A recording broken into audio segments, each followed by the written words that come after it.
그러므로 그들을 본받지 말라. 구하기 전에 너희에게 있어야 할 것을 하나님 너희 아버지께서 아시느니라. 그러므로 너희는 이렇게 기도하라. 하늘에 계신 우리 아버지여, 이름이 거룩히 여김을 받으시오며 나라가 임하시오며 뜻이 하늘에서 이루어진 것 같이 땅에서도 이루어지이다. 네, 이번에는 구약성경 108면에 있는 출애굽기 17장 8절에서 11절 말씀 읽겠습니다. 그때에 아말렉이 와서 이스라엘과 리비딤에서 싸우니라. 모세가 여호수아에게 이르되 우리를 위하여 사람들을 택하여 나가서 아말렉과 싸우라. 내일 내가 하나님의 지팡이를 손에 잡고 산 꼭대기에 서리라. 여호수아가 모세의 말대로 행하여 아말렉과 싸우고 모세와 아론과 훌은 산 꼭대기에 올라가서 모세가 손을 들면 이스라엘이 이기고 손을 내리면 아말렉이 이기더니. 오늘은 기도 12번째 시간입니다. 그동안 지긋지긋하셨죠? 그죠? 기도. 오늘 이것으로 이제 기도에 대한 설교를 마무리할까 합니다. 네. 그동안 11번의 기도에 대한 설교를 나누었었는데 여러분 기억하십니까? 원래 설교는 설교한 사람만 기억한대요. 네. 우리 설교 교수님이 그랬습니다. 네. 첫 번째는 이걸 나눴습니다. 기도란 무엇인가? 기도는 하나님과의 대화이다. 두 번째, 나의 신분. 기도는 자녀가 하나님께 하는 것이다. 친밀함. 모두에게 주신 기도의 권세를 통해 하나님과 친밀하라. 네 번째, 밑바닥. 내 처지가 밑바닥이라면 거기서 다시 기도하라. 주권. 삶을 한탄하지 마라. 주권자이신 하나님께서 인도하신다. 하나님의 시선으로, 하나님의 시선을 달라고 기도하라. 하나님을 믿으라. 믿고 끝까지 기도하라. 기도하는 집, 성전은 기도하는 공간이다. 중보기도 첫 번째, 막아주고 보호하라. 중보기도 두 번째, 내 삶을 보여주는 것도 중보이다. 그리고 11번째, 동행. 기도는 하나님의 생각을 함께 하는 것이다. 그리고 오늘 12번째, 기도 12번째는 하늘의 전략이라는 제목으로 함께 하나님의 말씀을 좀 나누려고 합니다. 여러분, 겨울은 어떤 스포츠의 계절이죠? 네? 동계올림픽이에요. 네, 동계올림픽이 매년 해요. 겨울의 스포츠, 농구 아닙니까? 농구? 배구인가요? 저도 배구를 좀 좋아하는데, 네. 뭐 농구가 됐던 배구가 됐던, 오늘은 그 겨울 스포츠 농구의 한 장면을 좀 볼 건데요. 그 장면을 좀 보고, 제가 원래 설교 때 영상을 잘 안 트는데 오늘 좀 틀겠습니다. 한 3분 정도 되는 영상인데 함께 보고 그 다음 말씀을 이어나가도록 하겠습니다.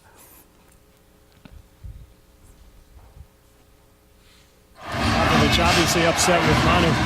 Here's McGrady for three. 35 seconds to go. Continues to hit at the line. And the Spurs now lead by 7. Rockets looking for a quick shot. Bowen is all over McGrady. Foul is picked up. It's a potential 4-point play. Tracy McGrady from downtown. And Tim Duncan could not get out of the way. He's called for the foul. Wow. What a shot by McGrady. You'll see the screen by Yao Ming, which forces Duncan to help, and he just draws the contact and somehow gets it to go. Incredible shot by T-Mac. 16.2 to go in the fourth. And Barrett can't find anybody. They have no timeouts remaining. Finally gets it in to McGrady. McGrady over Bowen for three. Yes! Yes! Tracy McGrady. 13 points. They've outscored the Spurs 14-6. And this a moment ago. Well, they almost didn't get the ball in, and now you've got the best defender in the game on McGrady. How does he hit this? Bowen not wanting to pick up the foul. And McGrady amazingly somehow gets it to go. It's a 2-point game. And a good job by Andre Barrett. They had no timeouts left. Close to a 5-second count, but got the ball inbound. So 11.2 to go in this fourth quarter. San Antonio now clinging to a 2-point lead. They've led by as many as 11. Yao Ming on the inbounds. Trying to make things difficult for Brent Barry. Gets it in. Kevin Brown lost it. Here comes McGrady. No timeouts remaining. McGrady for the win. Yes! What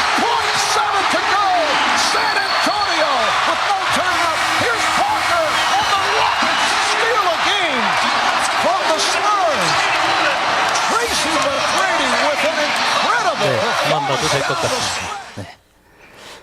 네, 난리가 났죠, 그죠? 무슨 내용인지 알고 보셨죠? 다 영어 잘하시죠, 그죠? 예. 안 들리십니까? 대충 숫자만 봐도 알겠죠, 그죠?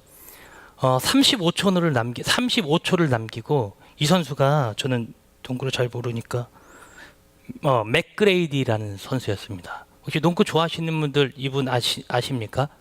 네, 이 경기가 2004년 12월 9일 날 있었던 경기래요.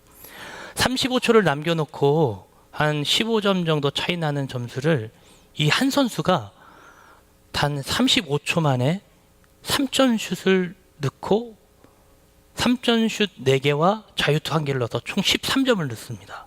그래서 35초 만에 이걸 역전시켜버려요. 그래서 지금 81대 80으로 샌 안토니오와 휴스턴의 경기였는데 휴스턴이 이겼습니다. 제가 이 장면을 보면서 참 많은 것을 생각했습니다. 힘들고 어려울 때 낭망하지 말아야겠다. 뭐 별 생각도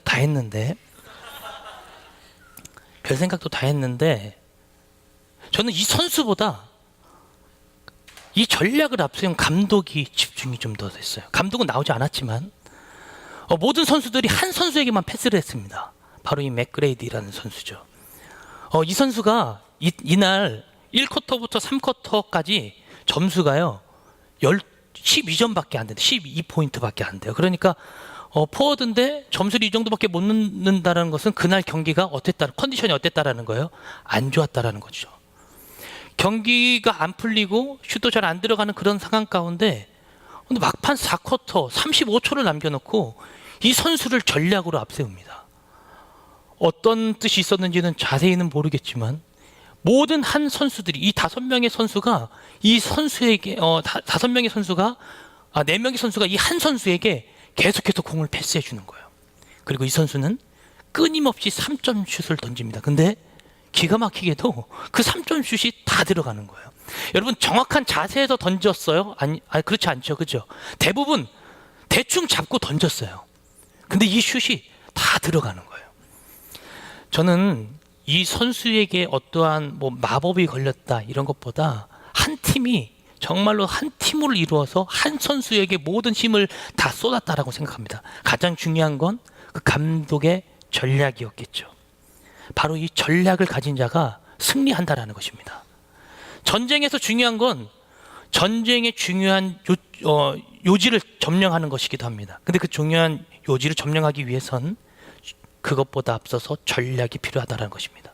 전략이 망하면 아무리 강력한 핵무기를 갖고 있어도 승리할 수가 없죠. 아마 자폭하고 다 죽고 말 것입니다. 근데 그런 전략적 무기, 그러니까 그 무기를 어떻게 내가 쓸 것인가에 따라 그리고 어떠한 전략을 붙잡고 있느냐에 따라 그 승패가 달라짐을 우리들은 늘 바라보고 있습니다. 여러분, 저와 여러분들은 어떠한 전략으로 살아가야 할까요? 오늘 제가 들고 나온 제목은 바로 하늘의 전략이라는 말씀입니다. 오늘 이 본문에 보면 마태복음 6장이죠. 저번 주에 읽었던 말씀의 그 뒷부분인데요. 8절에 보면 그러므로 그들을 본받지 말라. 구하기 전에 너희에게 있어야 할 것을 하나님께서 아신다 모르신다? 아신다라는 거예요. 모두 다 알고 계시다라는 거예요. 우리 하나님은 저와 여러분들이 필요한 모든 것을 이미도 다 알고 계시다고 성경은 이야기를 하고 있습니다. 여기서 그리고 또 9절에 보면 그러므로 너희는 이렇게 기도하라 라고 시작합니다. 예수님께서 우리들에게 기도를 가르쳐 주시는 최고의 모본이 되어지는 주기도문이 바로 여기서 시작하는데요. 저와 여러분들이 바로 이렇게 기도할 것을 주님께서 명령하십니다. 첫 번째는 주기도문의 첫 번째 문구가 뭡니까? 하늘에 계신 우리 아버지요. 하늘에 계신 하나님을 부르는 거예요. 근데 그분은 그냥 내가 뜬구름 잡는 그냥 뭔가 형상적 하나님이 아니에요. 그분은 살아계시고 지금도 역사하시는 하나님이라는 것입니다. 그래서 이 기도 제목 첫 부분에 그러죠. 하늘에 계신 우리 아버지요.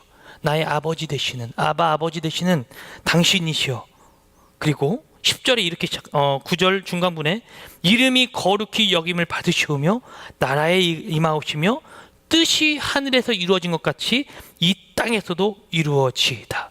여기서 말하고자 했던 이 나라라는 것은 헬라어로 보면 바실레이아라는 뜻인데 이 뜻이 바로 킹덤이라는 뜻을 갖고 있습니다. 뭐냐면 어떤 국기를 꽂아놓고 있는 그런 국가적인 부분을 이야기하는 것이 아니라 하나님의 통치가 있는 나라를 얘기하는 거예요. 하나님의 통치가 있는 나라, 하나님이 다스리시는 나라라는 것이죠. 그래서 이스라엘 백성들은 사실 왕이 필요 없었어요. 진짜 왕 중에 왕은 누구예요? 살아계신 하나님이셨죠. 성경 전체의 문맥을 하나로 흘러보면 성경 전체는 무엇으로 싸우기 시작하냐면 바로 하나님의 나라와 제사장 나라입니다. 제사장 나라를 세우기 위해서 하나님은 구약을 준비하셨고 하나님의 나라를 완성하기 위하여 주님께서 신약을 준비하셨습니다. 도대체 그게 무슨 말이에요? 라고 얘기하지만 여러분, 성경 전체를 뚫는 이 한 문장 문맥이 있는데 그게 무엇이냐면 바로 예수 그리스도라는 거예요. 그 예수 그리스도를 예비하는 것이 구약이고, 예수 그리스도가 이 땅 가운데 오셔서 우리들에게 승리를 온전케 내주신 것이 바로 신약 성경에 기록되어져 있는 사건입니다. 그러면 신약을 지나 이제는 우리는 지금 현재인 성령 행전의 성령의 삶을 살아가는데요. 지금 이 삶을 어떠한 삶으로 살아가는 것이냐면 하나님의 통치를 받는 삶을 살아가는 것이다, 그 말이에요. 근데 이 땅에 하나님의 통치를 받기 위해서 살기 위해서는 바로 성령 하나님이 필요하다는 것입니다. 성령 하나님이 저와 여러분들과 함께 하심을 믿으십니까? 그런 자는 무엇을 구하냐면 바로 하늘의 것을 구한다는 거예요. 이 땅의 것을 구하지 않습니다. 그래서 우리는 바로 그 하늘의 전략을 구해야 된다는 것입니다. 우리가 준비하고 있는 이 동해이라는 선교도 저는 이 3박 4일의 기간이 바로 그 하나님의 통치함을 누리고 깨닫고 느낄 수 있는 기간이라고 저는 생각되어집니다. 왜냐하면 돈 없죠. 네, 돈 없어요. 프로그램 없어요. 그럼 어디 가서 밥 먹어요? 없어요. 그럼 무슨 차 타고 이동해요? 없어요. 그럼 어떻게 도대체 이동하려고 그래요? 아무것도 없다고요. 그게 선교예요? 네, 이게 선교예요. 자꾸 저에게 물어봅니다. 도대체 그게 무엇입니까? 네, 하나님의 음성을 듣고 하나님의 그 음성 가운데 민감하게 움직여 보는 거예요. 여러분, 여기서 대한민국 땅에서 하나님의 음성을 가장 민감하게 움직이려면 가장 첫 번째 해야 할 것은 저와 여러분들에게 익숙한 것을 다 내려놓아야 합니다. 자동차, 교통수단, 특히 핸드폰 내려놔야 돼요. 물질 내려놓으십시오. 나의 생각 내려놓으세요. 어떤 이 땅의 전략 내려놓으세요. 모든 걸 다 내려놓고 그냥 하나님 앞에 다 맡겨보는 거예요. 그게 바로 이 동행 선교의 가장 큰 힘이고 우리들이 이것을 해야 하는 이유 중 하나입니다. 두려울 수도 있습니다. 그게 이동이 가능할까? 이동이 가능하다니까요. 여러분들의 기도가 하나님께 상달되어지는 것을 그 순간순간 매번 느낄 수 있을 것입니다. 이것을 내려놓지 않으면 못 느껴요. 여러분, 매년 연례 행상처럼 항상 선교 나가지 않았습니까? 선교 나가서 항상 눈물 흘리고 돌아오잖아요. 하나님이 살아계심을 느끼고 돌아오잖아요. 근데 왜 비행기 타고 한국에 오면 왜 나의 삶은 피곤해지고 다시 원상복귀가 되어지죠? 생각해 본 적 없습니까? 그건 목사님이나 그렇지 나는 안 그래요.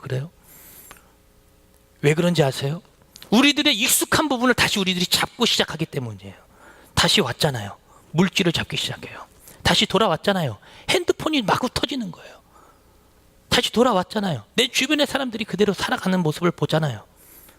다시 와서 똑같은 삶을 다시 한번 해보는 거예요. 근데 중요한 것은 뭔지 아세요, 여러분? 선교 현장에서 있었던 그 감동을 대한민국까지 다시 갖고 들어오는 게 진짜 선교예요. 거기 가서 누구 도와주고 먹고 살기고 하는 이것도 선교지만 여러분들이 선교를 갔던 이유는 그 선교 현장에 있었던 그 감동과 감정을 다시 한국으로 갖고 와야 돼요. 한국에 와서 그 삶을 선교적 삶을 살아가는 것이죠. 근데 그 삶 가운데 우리들은 굉장히 약해져 있고 거기서 무너지고 만다, 그 말입니다. 선교는 갔다 왔는데 선교를 다녀온 나의 삶은 다시 원상복귀라면 성화의 가정이라고 당연히 말할 수 있겠죠. 그렇지만 우리들의 시간과 우리들의 열정과 우리들의 물질이 때로는 낭비되어지지 않습니까? 한 선교사님이 저에게 이런 얘기를 했습니다. 대한민국에서 왔던 선교단체 그리고 많은 단기 선교를 왔던 친구들이 한국에 가서 다시 그 마인드를 유지했으면 좋겠다. 제 마음 가운데 비수같이 꽂혔습니다. 그래서 어떻게 해야 될까? 그래서 저도 이 선교를 준비해봤습니다. 우리 교회에서는 한 번도 해본 적이 없는 선교죠.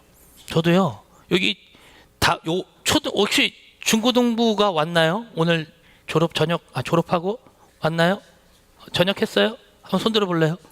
네. 이 친구들을 제가 초등학교 5학년, 6학년 때 해병대 캠프에 데리고 갔어요. 교회에서. 미안해요. 근데 얘네들을 다시 내가 만나게 될 줄 몰랐어요. 네. 한 번도 시도해보지 않았던 거였습니다. 초등학생 보면 여러분 막 화나죠? 그죠? 저도 화가 났어요. 사역을 하는데 화가 나. 기도를 하는데 화가 나요. 말씀을 전하는데 화가 나요. 정말 화로다. 예수님께서 말씀하셨던, 너희들은 말씀도 있어야 되지만 육체적 고통이 좀 필요하겠다. 그래서 계획서를 들고, 그때 당시 한원찬 목사님께서 교육국 담당 목사님이셨어요. 목사님 보시더니 이거 신전도사가 갖고 담임 목사님한테 들어가. 저한테 넘기셔서 제가 갖고 들어갔습니다. 담임 목사님께서 흔쾌히 허락해 주셨습니다. 보험이 안전하게 들어져 있어요. 보험이 들어가 있었어요. 네.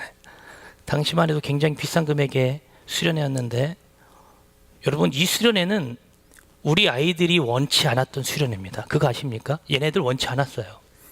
저는 가기 1, 2주 전까지 숨겼어요. 해병대 캠프 데려간다는 거. 우리 아이들이 의뢰의 기도원 가는 걸로 생각하잖아요. 얘네들 다 숨기고 있었어요. 네. 근데 이 아이들을 진짜로 보내주고 싶었던 분들이 누군지 아십니까? 네, 부모님들이었어요. 전사님, 우리 애는 거기 꼭 가야 됩니다. 네. 안 보낸다고 했던 분들이 없었습니다. 다 데리고 간다. 그 중에 어떤 부모님은 저에게 전화하셨어요. 우리 아이를 제가 옷도 입혀놓고 다 책가방도 다 준비해 놓을 테니까 그냥 실어만 가주세요. 아침 일찍 우리 선생님 2명을 보냈습니다. 아이들을 잠자는 상태로 데리고 내려온 거예요. 봉고차에 실어서 교회 왔어요. 애들이 눈을 떴더니 교회야. 나는 가기 싫었는데. 그렇게 해서 간 아이들도 있었어요. 아이들이 힘들었겠죠. 어려웠겠죠. 묻지도 않고 따지지도 않았습니다. 그냥 직방 데리고 갔습니다.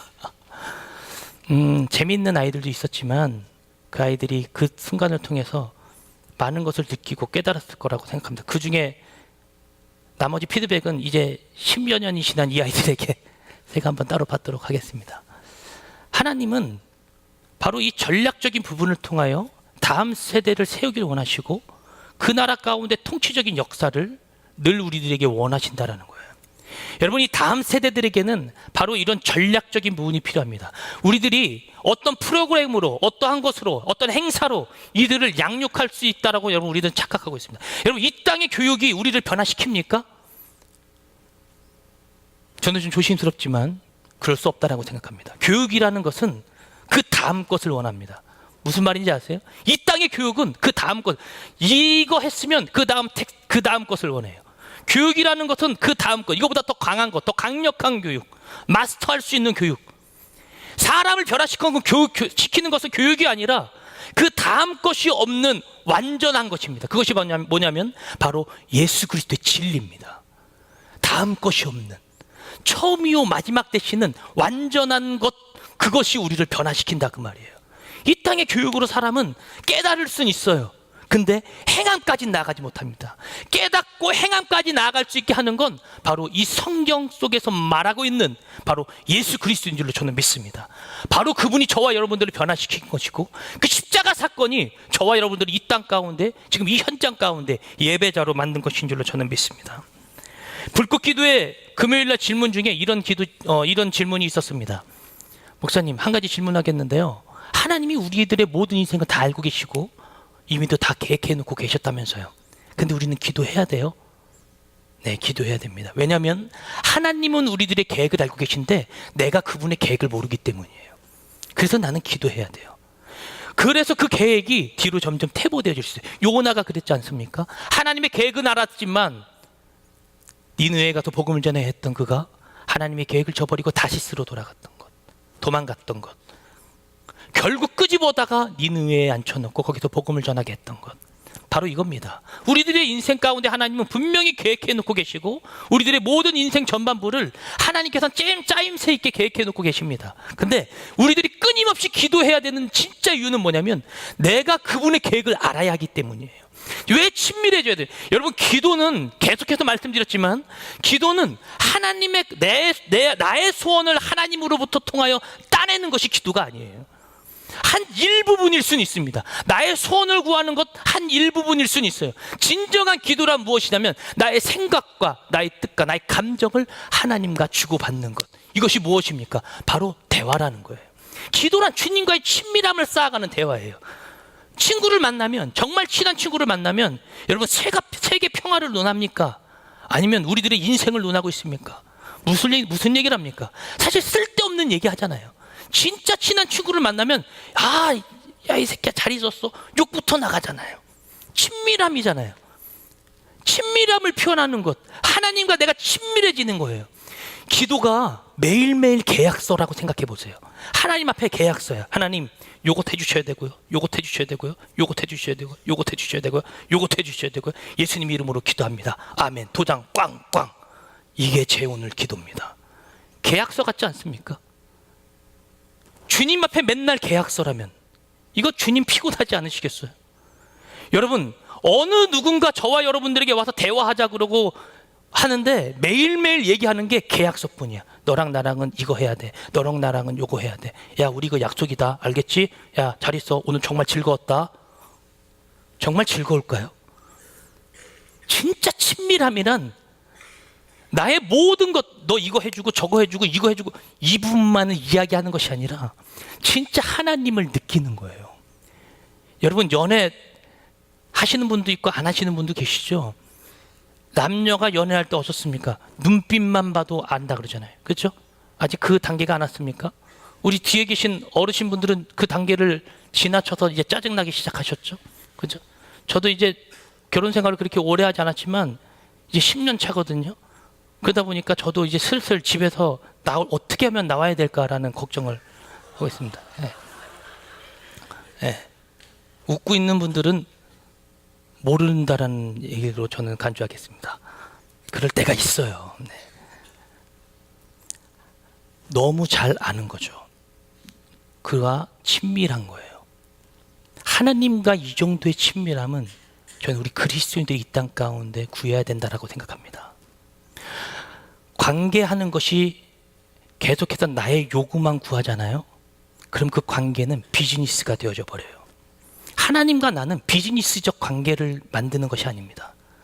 하나님과 우리는요, 서로 자녀고 나의 아버지의 관계가 되어져야 돼요. 어떤 자녀가 자기 부모와 비즈니스 관계를 맺겠어요? 그것은 진짜 부모와 진짜 자녀의 사이가 아니죠. 진짜 부모와 진짜 자녀의 사이는 뭐냐면요, 무한대의 사랑이에요.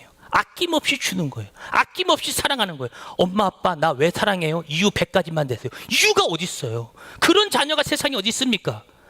하나님 앞에 나아가는 자녀가 어찌 비즈니스적인 마인드로 그 주님께 나아가겠어요?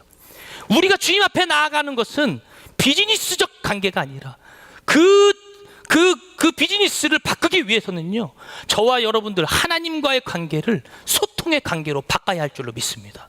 이 소통의 관계가 완성이 되어지면 하나님과 우리는 굉장히 친밀해질 수 있거든요. 그래서 우리는 기도해야 되는 거예요. 근데 그 소통의 관계가 꺾어지고 어그러지는 순간이 옵니다. 왜냐하면 우리들이 하나님의 말씀을 듣지 않는다라는 것입니다. 오늘 주님은 우리들에게 이렇게 기도하라라고 얘기하십니다. 그것이 바로 우리가 읽었던 9절 10절인데요. 이 부분이 바로 이 주기도문과 우리들이 기도해야 되는 진정한 목적에 대해서 얘기하는데 바로 세 가지 부분을 좀 얘기하겠습니다. 그러므로 너희는 이렇게 기도하라. 하늘에 계신 우리 아버지여, 당신의 이름이 거룩히 여김을 받으시오며. 첫 번째는 이름이 거룩히 여김을 받는 것. 두 번째는 나라가 임하옵시며.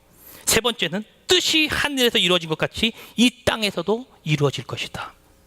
첫 번째, 하나님, 하늘에서 당신의 이름이 거룩한 것 같이 이 땅에서도 당신의 이름이 거룩해지기를 내가 원합니다. 두 번째, 하나님, 당신의 나라가 하늘에서 이루어진 것 같이 이 땅에서도 하나님의 통치적인 바실레이아의 통치가 있기를 원합니다. 마지막 세 번째는 하늘에서 당신의 뜻이 이루어진 것 같이 이 땅에서도 하늘의 뜻이 이루어지길 원합니다.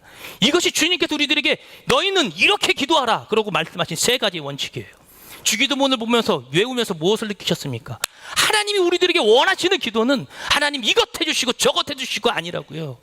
이 부분도 있어야 되죠. 없어서는 안 되죠. 왜? 내 삶이 어려우니까. 근데 주님이 이 부분을 말씀하시기 그 윗부분에 뭐라고 얘기하셨죠? 주님께서 너와 저와 여러분들이 필요한 것이 무엇인지를 이미 다 알고 계신대요. 그러면서 우리들에게 얘기하는 거예요. 그런 것들, 너희들이 무엇을 먹을까, 무엇을 마실까, 무엇을 입을까, 이것을 염려하지 말라. 이것들은 다 이방인들이 구하는 것이다. 너희들은 먼저 그의 나라와 그의 의를 구하라라는 것이에요. 그의 나라 바실레이 하나님의 통치를 구해라. 하나님의 뜻을 구해라. 하나님의 이름이 이 땅 가운데 거룩해지는 것을 구해라. 그리하면 너희들의 삶은 하나님께서 책임져 주실 거다. 할렐루야. 이것이 하나님께서 우리들에게 말씀하셨던 진정한 기도의 표본이 되는 목적입니다. 어떤 기도를 하고 계셨습니까? 여러분들의 소원을 구하는 것이 잘못된 기도라고 말하고 싶진 않습니다. 다만 그 기도의 분량에서 하나님의 나라와 하나님의 뜻과 하나님의 이름이 거룩해지는 것을 이 땅 가운데 소망하면서 기도하는 진정한 기도자가 있어야 된다는 거예요. 이 땅 가운데 120여 년 전에 복음이 이 땅 가운데 전파되기 시작했습니다. 우리나라도요, 핍박했던 국가예요. 선교사님을 1908년 평양 대부흥성회를 통해서 이 땅 가운데 첫 번째 회개운동이 일어나기 시작했어요. 많은 사람들이 부르짖었습니다. 하나님 잘못했습니다. 우리나라가 회개합니다. 거꾸로져 울었습니다. 많은 사람들이 성령이 충만해졌습니다. 근데 일제강점기 시기가 옵니다. 우리나라는 다시 일제 제압 앞에 아무 힘도 쓸 수 없게 되어지죠. 광복이 찾아왔습니다. 48년 8월 15일 날. 근데 2년 후에 6.25라는 한국전쟁을 맞이하게 됩니다. 근데 신기한 건 뭔지 아세요, 여러분? 그럼에도 우리 믿음의 선진들은 이 기도의 끈을 놓지 않았다라는 거예요. 저는 그들이 기도했기 때문에 저와 여러분들이 이곳에서 지금 예배할 수 있다라고 생각합니다. 여러분들이 기도하면 여러분들의 다음 세대는 더 놀라운 일을 할 줄로 저는 믿습니다. 그래서요, 1960년, 80년, 90년도까지 우리나라의 부흥 강사 목사님들과 교회 곳곳에는 아주 개구리 소리 나는 그런 기도로서 가득 찼었습니다. 그것이 바로 우리 한국의 부흥운동이었고 한국의 기도운동이었습니다. 근데 지금 어떻습니까? 기도합니까? 하나님께서 우리에게 이걸 부르시는 거예요. 너희는 교육도 많이 받았고 너희는 어떤 프로그램도 많이 했고 그 당시에 DTS라는 게 있었을까요? 그 당시에 무슨 중보기도 학교 이런 게 있었을까요? 아니요, 그런 거 없었어요. 그냥 주님 붙들고 주님 앞에 엎드려져 우는 사람, 그 기도하는 한 사람 한 사람이 모아진 그 기도 소리를 듣고 하나님께서 이 땅 가운데 역사하셨다라는 것입니다. 바로 그 기도하는 기도자가 이 땅 가운데 필요한 것입니다. 그들은 이 땅을 위해서, 이 나라를 위해서 울었던 자들이었어요. 이런 장의자가 어디 있어요? 그냥 마룻바닥에 무릎 꿇고 아이 없고 기도하는 거 아닙니까? 하나님을 저버렸던 자들, 그들은 다 멸망의 길로 갔지만 하나님을 붙들었던 자들은 하나님의 축복을 받고 지금 저와 여러분들처럼 이 자리 가운데 예배하고 있는 것입니다. 구약에 이미도 예고되어 있었습니다. 오늘 읽었던 두 번째 본문이죠. 출애굽기 17장 8절 이하에 보면 아말렉과의 전쟁이 나옵니다. 이 아말렉과의 전쟁에서 가장 중요한 점은 여러분 잘 알고 계시지만 모세의 손이 올라가 있는 거예요. 그러면 이스라엘 백성들이 이깁니다. 모세의 손이 내려가면 아말렉이 이깁니다. 근데 이들의 이 전쟁에 앞서 어떤 사건이 하나 있냐면 바로 이 17장, 출애굽기 17장 7절에 보면 이런 구절이 있습니다. 그들이 하나님이 계신가 안 계신가? 하나님이 계신가 안 계신가? 이거 갖고 논하고 싸우고 의심하고 있는 거예요. 여러분, 근데 신기한 건 뭔지 아세요? 이스라엘 백성들은 홍해도 건넜어요. 이스라엘 백성들은 10가지 재앙도 봤어요. 이스라엘 백성들 눈앞에 구름 기둥과 불 기둥이 버젓하게 그들을 이끌고 있어요. 이스라엘 백성들은 만나와 메추라기를 먹고 있다고요. 근데 신기하게도 뭘 생각하냐면 하나님이 계신가 안 계신가, 이것을 논하고 있는 거예요. 그때 아말렉이 이스라엘과 전쟁하다라고 8절에 기록합니다. 근데 그 전쟁의 승패를 좌우하는 게 누구에게 있습니까? 여호수아에게 있습니까? 정말 칼 들고 나아가서 싸우는 이 여호수아에게 있냐고요. 여호수아는 힘들고 어렵게 이스라엘 백성들과 함께 싸우고 있습니다. 근데 성경은 누구를 주목하게 하냐면 여호수아가 아니에요. 바로 모세를 주목하게 합니다. 모세는 두 손을 들고 있어요. 그 두 손이 올라가야 이스라엘 백성이 이긴다. 내려가면 아말렉이 이긴다. 이것을 우리들에게 보여주는 거예요. 왜 성경은 그 모세의 손을 우리들에게 주목하게 했을까요? 그 손에 지팡이가 있었기 때문입니다. 그 지팡이는 뱀으로 변했던 지팡이였습니다. 손을 뻗쳤을 때 홍해가 갈라지기도 했죠. 그 지팡이로 강물을 치면 강물이 핏물로 변하기도 했습니다. 그 능력의 지팡이였습니다. 그 능력의 지팡이가 하나님이라는 것이 아니에요. 그 지팡이 하나로 하나님의 능력을 상징했다는 것이죠. 즉 하나님이 높아지면 이스라엘 백성들이 이겼고 하나님이 낮아지면 이스라엘 백성들이 졌다, 그 말입니다. 이 말은 이 땅의 전략을 구하는 것이 아닌 하늘의 전략을 구해야 함을 우리들에게 다시 한번 명시해 줍니다. 여러분, 이 땅 가운데 살아가지 않습니까? 이 땅 가운데 힘들고 어렵게 살아가지 않습니까? 저와 여러분들이 구해야 할 것이 있다면 저는 오늘날 하늘의 전략인 줄로 믿습니다. 하나님은 우리들에게 이것을 구하게 하는 거예요. 아니, 기도하면 정말 됩니까? 네, 됩니다. 기도하십시오. 기도하면 정말 가능합니까? 네, 가능합니다. 제가 오늘 봤던 이 맥그레이디라는 이 영상, 감독의 이 전략에 모든 사람들이 전력을 다했더니 그 경기를 역전시켜 승리로 바꾸었던 것처럼 여러분, 하나님의 하늘의 전략을 구하지 않으시겠습니까? 바로 이 기도라는 것 자체가 하늘의 전략을 구하는 것이고 하나님을 따라가는 그 전략을 구하는 것이 바로 저는 하늘의 전략이라고 생각합니다. 그것이 바로 기도입니다. 하나님과 친밀해지십시오. 하나님을 따라가십시오. 신약에 하나님을 따라가고 하나님과 친밀한 척했던 자들이 있습니다. 그들이 바로 사두개인들이고 바리새인들이었습니다. 예수님이 그들에게 이런 얘기를 했습니다. 이 독사의 자식들아. 예수님께서 하신 가장 강력한 욕이었어요. 지금 얘기로 하면 삐리리리한 새끼들아. 래요. 우리 예수님께서 얼마나 더 강력하게 질타하셨을까요? 이 독사의 자식들아. 너희들마저 하나님을 알지 못하게 하지만 다른 사람들마저 배나도 하나님을 알지 못하게 하는 자들이다. 이 독사의 자식들아, 기도해라. 독사의 자식들아, 회개해라. 이 독사의 자식들아, 하나님을 진정으로 예배해라. 말씀을 준비하면서 저와 여러분들에게 준비하는 하나님의 음성이 아닌가 생각해 봅니다.